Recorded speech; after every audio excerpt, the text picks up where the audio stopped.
Good morning, this is Rabbi Shlomo Furst here at the Chanukah Yeshiva's building on Yerushalayim here at Kodesh. This is Sava Nafshi, our first share of the morning, and we're located very close to the central bus station. If you want, you can walk, you can drive, you can bus if you like. If you're coming from Hutzlaritz, be sure to fly. And join us. And please, we'd be happy to have you join us for a share. Today we're we continue on with the Gemara and Avodah Zarah. It's a little bit neged to Hanukkah, which is tonight's the sixth night Hanukkah. So the Gemara begins, we'll start again, about a quarter of the way down from the top of the Amud, the Kartisim, and my Kartisim. So the Gemara asks the question, what is Kartisim? These are the several Chagim of the Goyim that we have to be careful about doing business and other events with the Goyim surrounding their Chagim. So Kartisim is one of them. So Gemara asks, my Kartisim. Lauren, would you like to start reading first? Sure. Okay. My Kartisim. Morning, Rocky. My Kartisim. What is Kartisim? Our Rabbi Yehuda Meshur. Rabbi Yehuda says the name is Shmuel Yom She Tifisabo Romi Malchus. It was the day that Rome established its kingdom. Okay, about Tanya, they asked in the Brisa, Kartisim V'Yom Tifisabo Romi Malchus. Kartisim and the day that Rome established its kingdom, implying that two of them are separate days. Right, two separate independent days, yeah, that's correct. Okay, our Rav Yosef stay Tfisos. There were two establishments. Tfisos Romi Achas B'nei Kalpatria, Malchus, one in the days of Cleopatra, the Queen of Egypt. The Achas Shetosus B'nei Yevon, one in the days of the Yevon.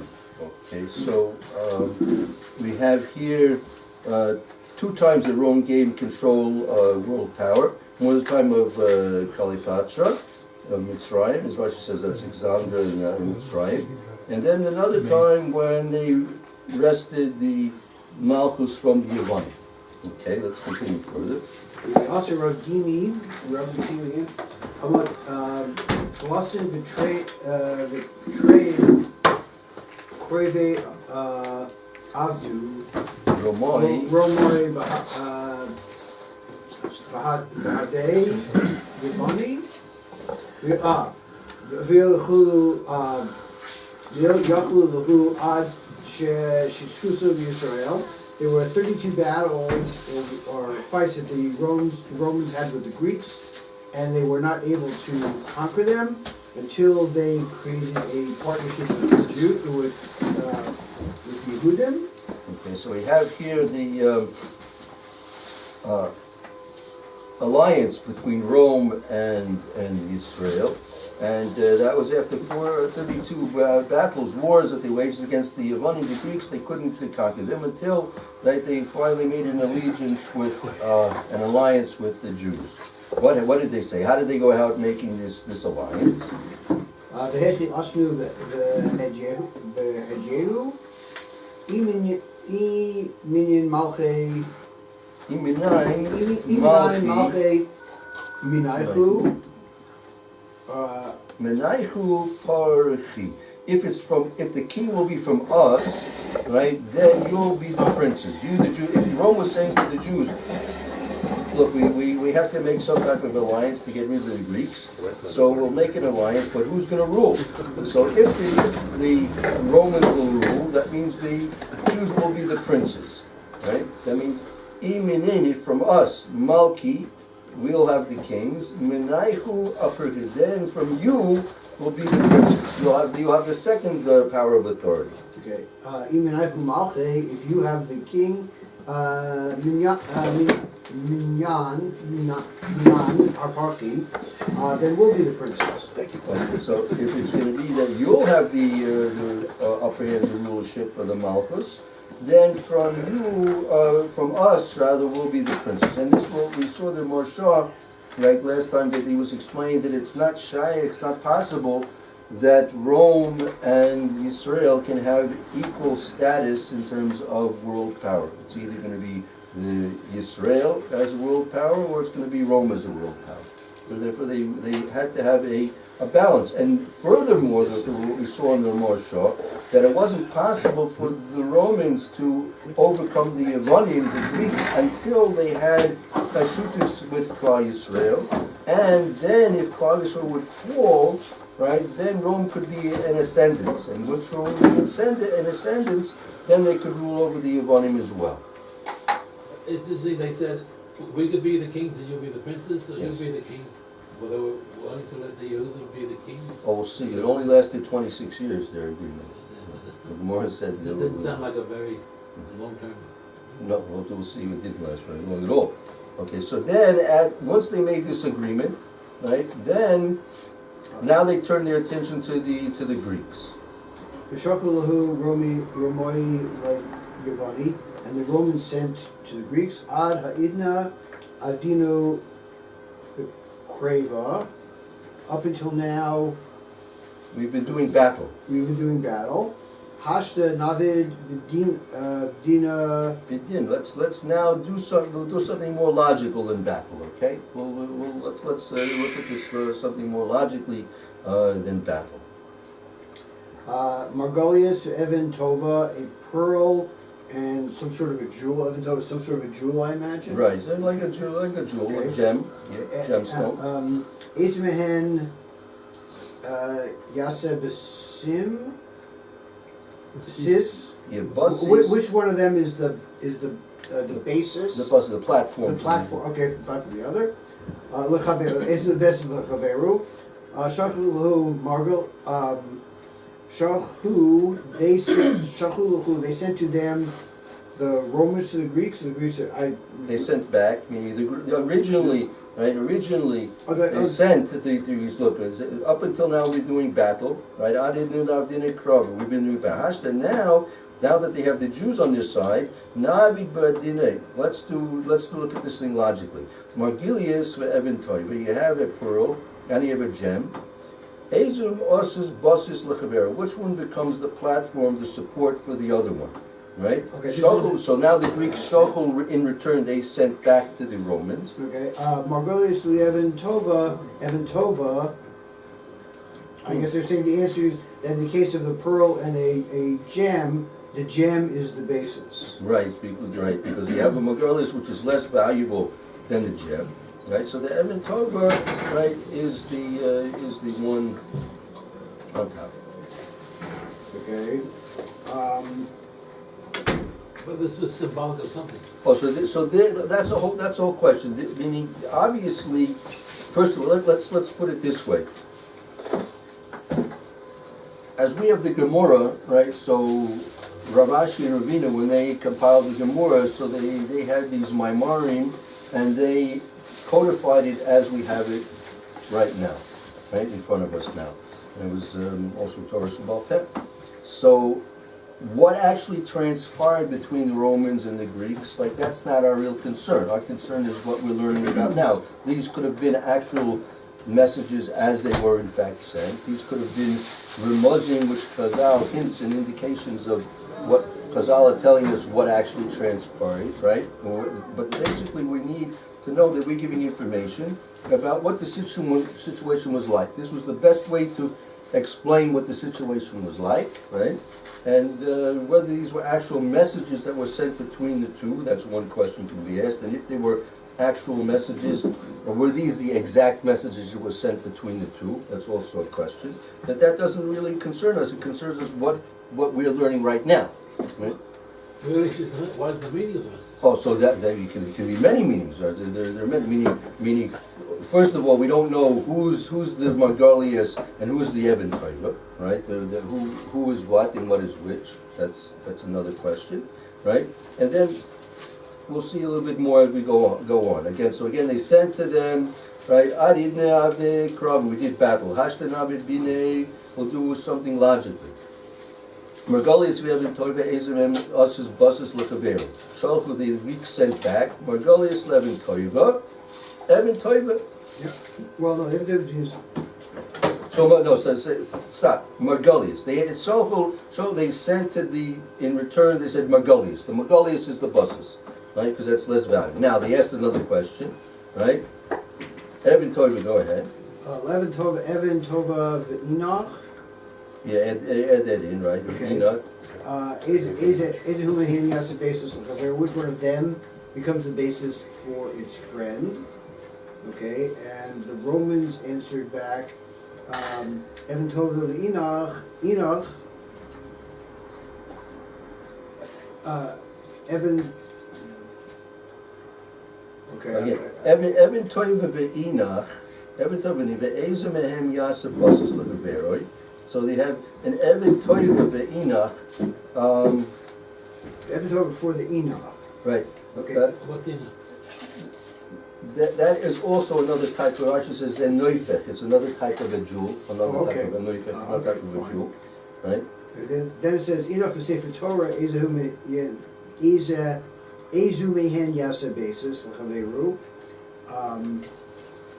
With Enoch and the Sefer Torah, which is the basis for the other. Enoch l'Sefer Torah. So now The now Enoch is the basis Enoch, for the Sefer Torah. Enoch, so the Enoch and Sefer Torah, Ezimem Yasa Basis L'Chavero, which becomes the platform, the support for the other one. Enoch is going to be the support for the Sefer Torah. Okay, so now that was the 2 or 3 exchanges that took place. Now the final exchange was. Shochu I'm not sure who. This is the Roman. The Roman said to the Roman saying back to Greeks, the okay, fine. In Cain, Anan Sefer Torah Gabam Yisrael Hadan. Right, it says it came Anan Sefer Torah Gavan Yisrael Bahadan. Which So they said Im Kain Anan, we have a Sefer Torah Gavan with us. If that's the case, we have this. Meaning they actually had the Greeks admit that the Sefer Torah was the most significant of all these, the pearl and the jewels and the gems, right? So therefore they admitted that the Sefer Torah is the most significant, and all the others should support the Sefer Torah. So they said, well, we have the Bahadan, we have Yisrael's Bahadan, we have the Sefer Gavan, Yisrael Bahadan, right? So we have the Sefer Torah and we have Yisrael, we have the Jews along with us, right? So that, therefore they rested this was their so-called logic in resting the Malchus, the kingdom, away from the Greeks. Okay? The fact that the Jews were along with the Romans and not to the side of the Greeks, this was the logical support that they used to wrest the kingdom away from the Greeks. Would the Greeks admit that the Sefer Torah took priority over all of their fancy industrials? Oh, so in terms of what's being discussed here, yes, they did. Right? They did. Now, in terms of what and how they acted with us, this is another question. Did this take place before the time of Chanukah, after the time of Chanukah? That's a whole other discussion. Right? That's a whole other discussion. Let's see a little bit further. There's a little bit of a historical comment that's made in the one of the Meforshim in the back of the Gemara. You can see it perhaps if you like, as to perhaps when this actually take place. But it's not so partial exactly when this is taking place. Again, it could be that this is a whole. It's symbolic. It could be that it's symbolic of what's how the history took place, and could be going over a series of centuries. Okay. Kafuluhu Esrim Vishish Shanim. They were paired for 26 years, or together for 26 years? Okay. So it said, Im came Anim Sefer Torah Gabar Yisrael Bahadan. Kafuluhu. So they said, we have the Sefer Torah and Yisrael is with us. So Kafuluhu, they submitted to them. They submitted to them. Okay. Kafuluhu. That's it. Now that was that the Greeks had submitted to the Romans. Now, Esrim B'Tshis Shinin. 26 years later, Kamaluhu Bahaminosiyahu. Right. Bahadi Israel. Bahadi Israel. Right. So for 26 years, they remained in their pact, their imuna. You see the word imuna. They kept to their word with the Jews. For 26 years, they kept to their word with the Jews. Right, so the fact that the Gemara is using 36, there were 32 battles and it was 26 years, lends me to at least believe that there's somewhat of a historical point to be made here also. It's not simply symbolic. It may be, parts of it may be symbolic, but parts of it also are rooted in actual history. Didn't it? It really happened. Yeah, I mean, 26 years, they wouldn't have to mention 26 years if it wasn't, just with symbolism of it. Right? And so we see 26 years they kept their word with the Jews. Mikan, Ishtavdu, they enslaved them. Ishtavdu, they enslaved them. oh, so for 26 years they kept their word with the Jews, and they had a partnership, an alliance with the Jews, and after that, then the Romans began their enslavement of the Jews. Okay? So... And the Greeks were then out of the picture already. Apparently, yeah, apparently. So... yeah, we have a few Rashis here. You can see the couple who we had that Romoy Leovanai, right? Couple, they forced the Romans over the Yavanim. Eser v'shish shanim kamu Romoy yamnusu Yisrael. For 26 years, the Romans, right, kept their word with the Jews. Okay, for 26 years they were Romans. Now. And after that, then they began their subjugation of the Jews. So now the Gemara asks, Mikora. Mikora my Dorish. In the beginning, how did they explain it? Umilasof my Dorish. At the end, how did they explain it? For example, in the beginning, meaning what were the Romans thinking all along? What were the Romans thinking at the beginning? And then what did they decide in the end? Right? Apparently they did change their opinion. There was some policy change. Yes. Meikara Dorish, in the beginning they said, Nisu v'nelchu v'achlu l'negdecha. We will, Nisu v'nelchu, means traveling? This is a pasuk when Yaakov met with Lavan 2 weeks ago. We have in English Chumash, we can see the pasuk. There should be a few of them. Up on top there, yeah, the silvers. So you start. Yeah.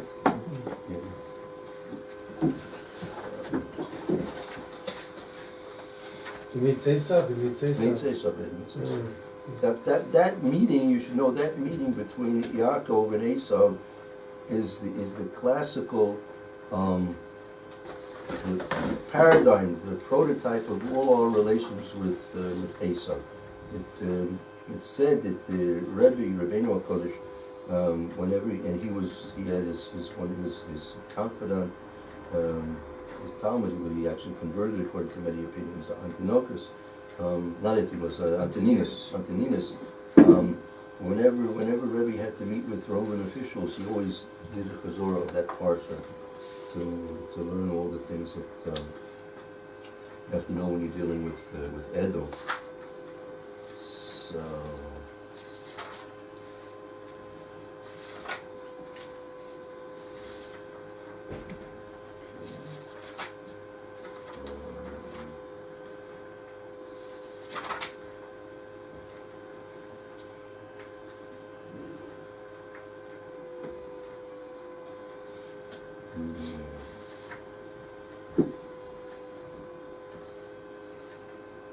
Right, so,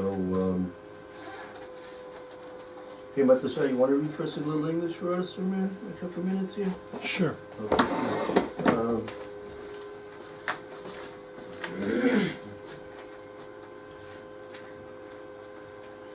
Yaakov was saying at the top line here, we'll go about 4 or 5. Top line, Yaakov was speaking to Esau.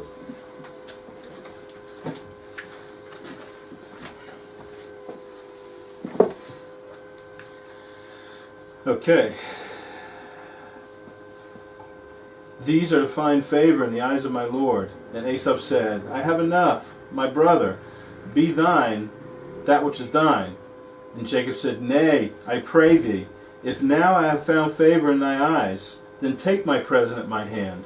For therefore I have seen thy face, as though I had seen the face of a godlike being, and thou wast pleased with me. Take, I pray thee, my blessing is that my blessing, take, I pray thee, my blessing that I have brought to thee, because God hath favored me, and because I have everything. And he pressed him, and he took it, and he said, let us journey, and let us go. Okay, this is the pasuk with the Gemara is written. Let us journey. That's the pasuk. Nisa nelcha ve'elcha negdecha. Right? Nisa. Let's go ahead. Let us journey, and let us go, and I will go along with thee. Yes. And he said unto him, my Lord knoweth that the children are tender, and the flocks and herds with young are with me, and if men should overdrive them, Why not? one day all the flocks will die. Let my Lord, I pray thee, pass before his servant, and I will lead on gently in my slow progress, according to the pace of the drove that is before me, and according to the pace of the children, until I come to my Lord, until Seir. And Esau said, let me now leave with thee some of the people that are with me. And he said, why for this? Let me find favor in thine eyes, in the eyes of my Lord. So Esau returned that day on his way unto Seir. And Jacob journeyed to Succoth, and built for himself a house, and he made booths for his cattle. Very good. Okay, very good. So this pasuk was I think that's pasuk, keep it open there, I think it's pasuk Yud, if I'm not mistaken. Let's go and travel together, right? And so that was what the Romans had darshan. They had understood that pasuk would be favorable to fulfill at this point, the Jews, right? When the Esau, their Alta Zedi had, well, at least they think he was his Alta Zedi, but it wasn't so sure. They should travel together. So they originally thought it would be a good thing to make an alliance with the Jews, right? And in which case they did. The Sof Darish, they said, well, Sof Darish, Yavor Noah Adoni Lefonai,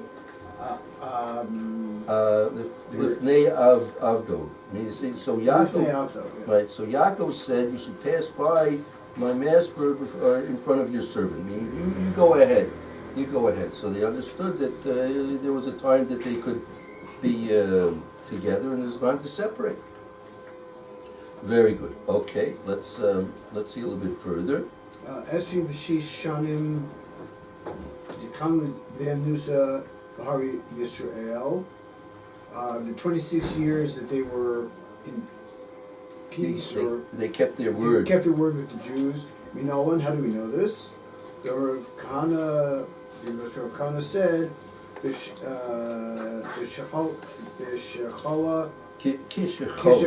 when he became sick. Kishachala, Rabbi Yishmael Bar Yossi, Shachul Le Rebbe. When I guess when who became sick? Rebbe? When Rabbi Yishmael Bar Rabbi Yossi became sick, right? So Rebbe sent to him. Amar Lanu Shanim V'Gimel Devarim Shemarta. No, Amar Lanu Shnaim Ugimel Shnaim Shlosh Devarim. Tell us 2 or 3 things. Okay. Shemarti Lanu. Mishum Avicha, that you have told us in the name of your father. Right. Amar Lahu, so this is Rabbi Yishmael answered back to them, Me'av Shmonim Shana Kodim Necharav Habayis Pashta Malchus Harsha Al Yisrael. Oh, so let's stop when 180 right. years, right, 180 before the destruction of the Beis Mikdash. The Romans took control over Israel. Okay, so now, just to focus our time and space over here, the Hanukkah took place approximately about 200 years before the Churban Abayis, right? And the Gemara is saying here that 180 years before the Churban Abayis, the Romans took control. So 20 years later. Approximately 20 years later, after Hanukkah, the Romans took control. Right, took control. So that would mean that that these 26 years. Okay, so let's before we get to the further, if in fact the 26 years they kept to to their word, so you have to go back another 26 years. So that would put it about 206 years before the Korban Habayis.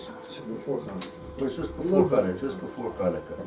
So it could possibly historically, right, match that at the time when we were waging war against the Greeks in Hanukkah time, that's when we were also making an alliance with the Romans, and the Romans were engaged with this back and forth with the Greeks. Possibly.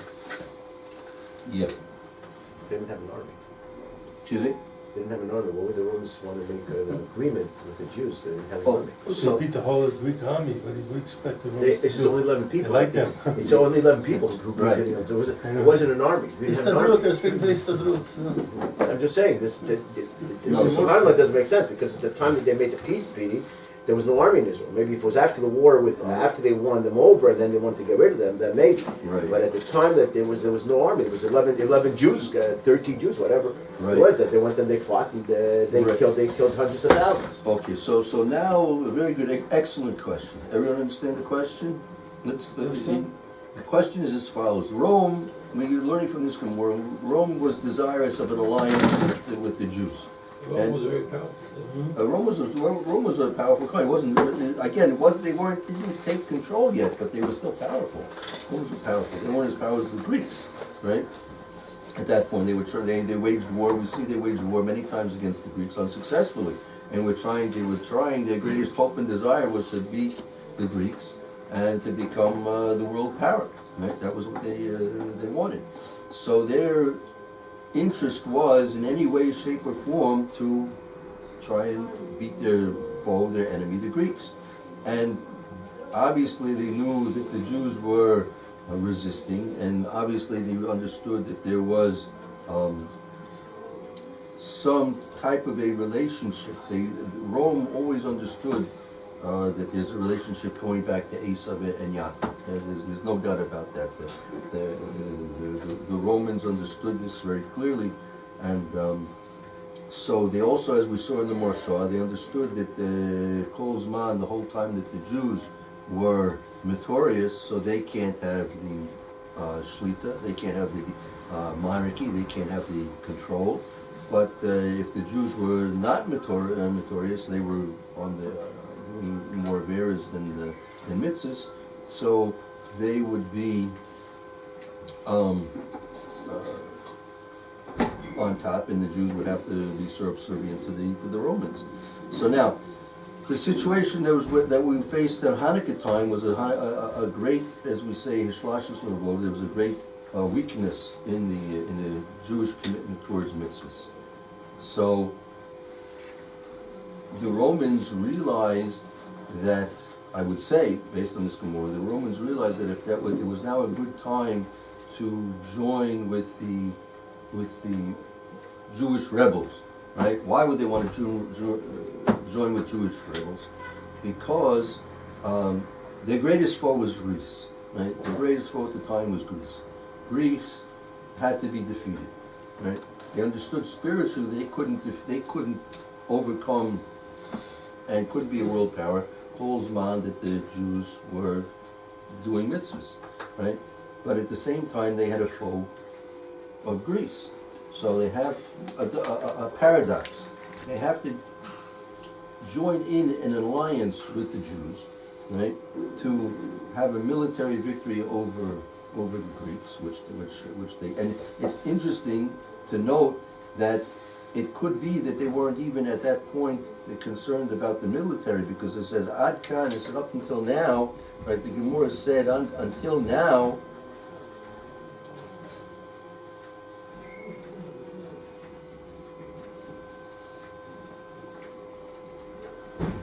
Ari idna avde bikarva.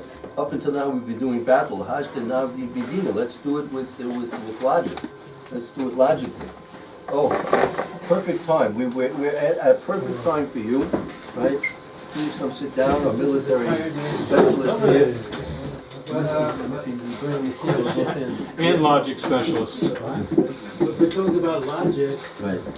rebels against the Greeks handful of rebels, logically, were they going to win? Well, let's just use a case in, I'll give you a case in point. Why did the French support the American rebels against the British?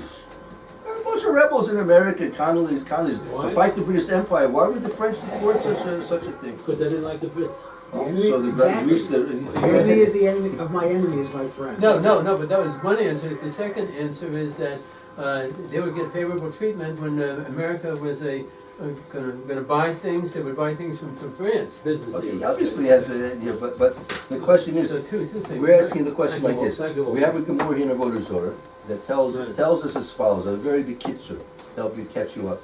For Rome waged 32.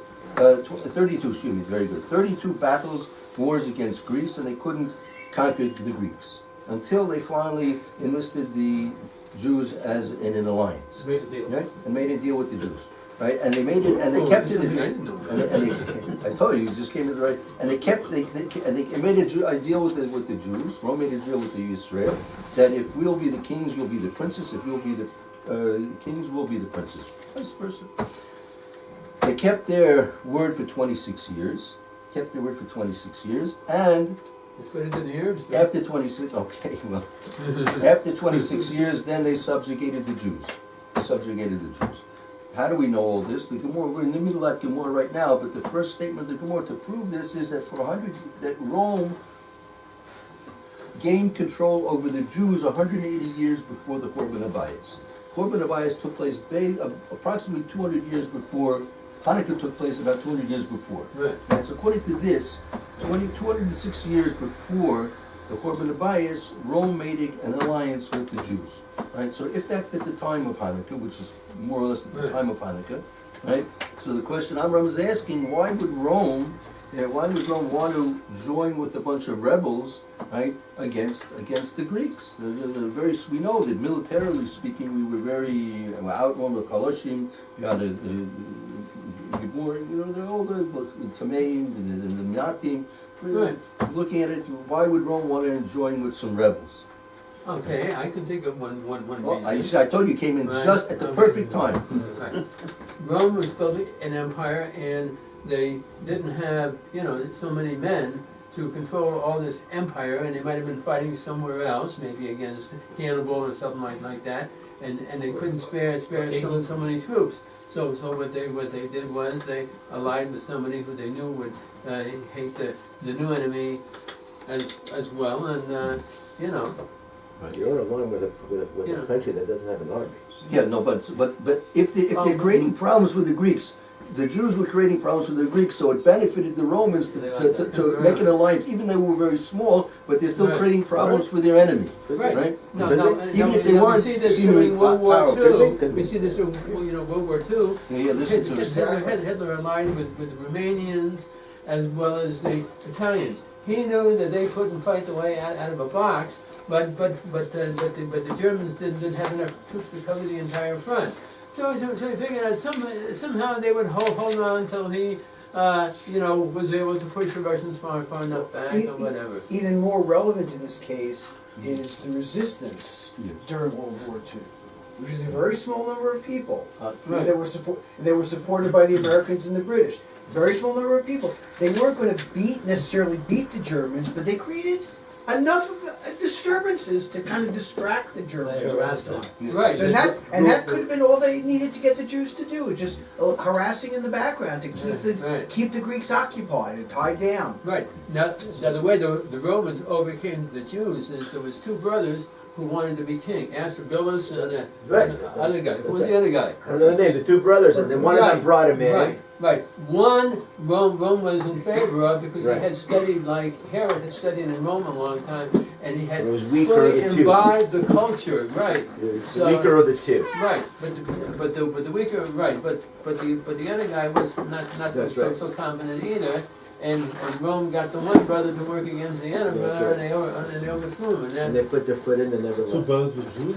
Or? Yes, Yeah. yeah. The Jews, two Jews? yes, two Jewish Yes, there brothers. were two brothers there that and so once they got their foot in the door, after a few years they appointed a governor directly, like Pontius Pilate, but there was a series of governors, and they were all told, you can squeeze the colonies for whatever you can get out of them. And so that's what a high Just send the tax tribute is back like to that. them. Right, and you can keep 10%. That's right. You sure it's Okay. 10%? We'll have to stop now and continue with Mr. Brewer, but we will go a little bit further with the Gemara tomorrow.